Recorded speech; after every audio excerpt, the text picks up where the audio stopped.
Bihar chief minister గా నితీష్ కుమార్ గారు 10వ సారి ప్రమాణ స్వీకారం చేశారు.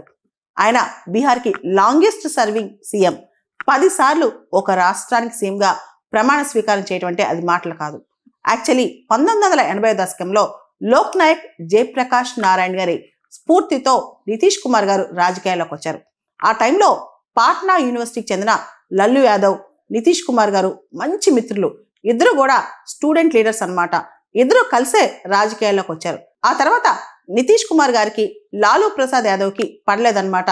ఇద్దరి మధ్య విభేదాలు వచ్చాయి. ముఖ్యంగా నితీష్ కుమార్ గారు సెంట్రల్లో రైల్వే మినిస్టర్ గా, అగ్రికల్చర్ మినిస్టర్ గా పనిచేశారు.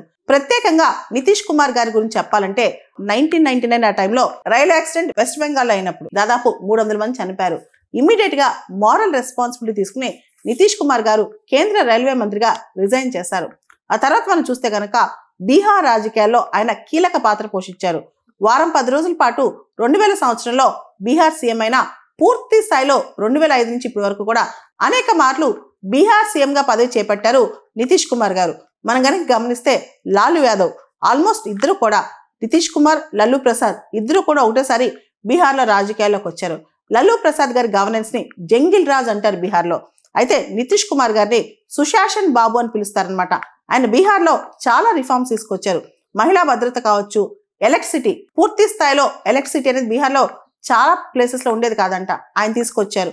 రోడ్స్ కావచ్చు, పంచాయత్స్ లో మహిళలకు 50% రిజర్వేషన్ కావచ్చు, 2016లో బీహార్లో లిక్కర్ ప్రొహిబిషన్ కావచ్చు, అదేవిధంగా జీవిక సెల్ఫ్ హెల్ప్ గ్రూప్స్ కావచ్చు, ఇలా అనేక సంస్కరణలు, గవర్నెన్స్ రిఫార్మ్స్ తీసుకొచ్చారు నితీష్ కుమార్ గారు బీహార్లో.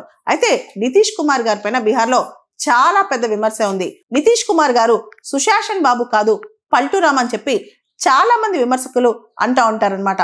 అలా అంటానికి కారణం ఏంటో ఒకసారి చూద్దాం. ఆయన అనేక మార్లు అలయన్సెస్ మారారు. విపరీతంగా చాలా సందర్భాల్లో కాంట్రాస్టింగ్ అలయన్సెస్ లో చేతులు కలిపారనమాట. ఒకసారి కనుక చూస్తే బీజేపీతో ఇగో క్లాషెస్ వచ్చి 2013 నుంచి 15 మధ్య బీజేపీతో ఉన్నప్పటికీ 15లో బీజేపీలోంచి వాళ్ళ అలయన్స్ నుంచి బయటకు వచ్చారు. ఆ తర్వాత 2015 నుంచి 17 వరకు మహాగఠబంధన్ లో ఉన్నారనమాట. ఆ తర్వాత మళ్ళా 2017 నుంచి 20 వరకు బీజేపీ అలయన్స్ లోకి వెళ్ళిపారు. తర్వాత మళ్ళా 2022లో బీజేపీతో బ్రేకప్ చెప్పారు. ఆ తర్వాత మళ్ళా 2024లో ఎన్డీఏ అలయన్స్ తో కలిపి లోక్సభ ఎన్నికలకు వెళ్లారు. ఆ తర్వాత మళ్ళా ఇప్పుడు 2025లో బీహార్ లెజిస్లేటివ్ అసెంబ్లీ ఎలక్షన్స్ లో ఎన్డీఏతో కలిసి పోటీ చేశారు. ఇలా అనేక మార్లు బీజేపీ నుంచి బయటకు రావడం, వేరే పార్టీతో చేతులు కలపడం, మళ్ళా బీజేపీలోకి వెళ్ళటం. అందుకే ఆయన్ని పల్టూరామ్, ఎక్కడ అధికారం ఉంటే, ఎక్కడ అధికారం వస్తుంటే అక్కడికి షిఫ్ట్ అయిపోతా ఉంటారు అంటా ఉంటారన్నమాట.